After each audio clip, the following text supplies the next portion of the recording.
Dan godaan itu guys, lihat ada duit 7 juta di laci meja kasir. Ini bahaya yang bisa menggoda sekali. Ini udah setan beneran. Karena duitnya real di depan mata. Apalagi lu bayangin kalau punya 1000 cabang seluruh Indonesia. Bisa lu melototin satu-satu sebagai owner? Kan gak bisa. Tapi lu harus bayangin. Tiap toko itu duit keluar masuk tuh. Ada kembalian 2.000. Masuk lagi 5.000, bayar lagi 10.000, bahkan toko roti itu aja barang paling murah gue tahu ada 8.000 perak, namanya iced tea dia. Orang bayar 10.000, kembaliin 2.000. Orang bayar 20.000, kembaliin 12.000. Orang bayar 100.000, dia harus kembalikan 92.000. Lu bayangkan deh. Dan itu bisa menciptakan moral hazard, apa ya, penggelapan, ya korupsi, uang dibawa kabur. Bukan sekali 2 kali cerita ini.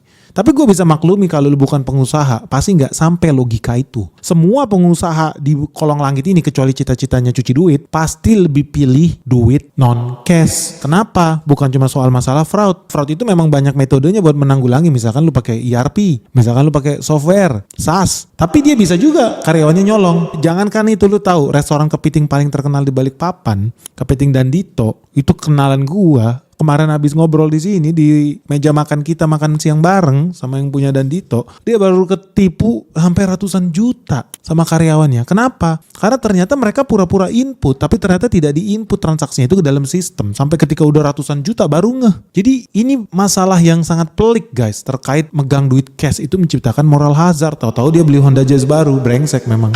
Buat teman-teman di situ, jadi lu bisa dapat perspektif baru bahwa kalau lu sebagai pengusaha yang bener ya, kecuali niat lu cuci duit, lu akan sangat peduli dengan transaksi lalu lintas uang itu yang benar. Bahwa semakin ada kehadiran uang fisik, semakin besar kemungkinan fraud. Sama seperti pemerintahan, PNS, pemerintah daerah. Kalau bisa transaksikan di situ cash-cashan, simple aja biar gampang korupsi. Tapi lu bayangkan kalau semua transaksi cash itu dilarang di republik ini, gue jamin korupsi itu berkurang.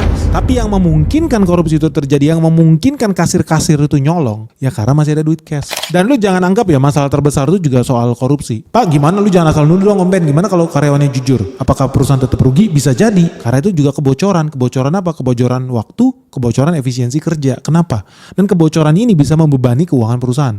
Contohnya gini, lu bayangkan ya, lu transaksi retail, lu punya toko retail, barang lu apa? Katakan roti lu roti murah harga 10.000. Tapi sehari transaksi bisa 2.000 kali misalkan. Kalau transaksi sehari sampai 2.000 kali, terus tiap hari kan harus tutup buku, harus cocokin balance nggak, duit yang keluar, kembaliannya pas nggak, item kita sesuai nggak yang stok yang ada di gudang. Itu kan menciptakan ekonomi biaya tinggi. Maksudnya apa Pak? Ya karyawan-karyawan retail itu memang karena lu bukan pengusaha makanya lu nggak nyambung. Tapi kalau lu pengusaha lu pasti nyambung. Tiap hari harus tutup buku, tiap hari harus stop oknam, tiap hari harus cek bener nggak katanya omzet 7 juta rupiah hari ini, bener nggak ada 7.000 item yang keluar hari ini, bener nggak kembaliannya juga ada sekian. Karena pagi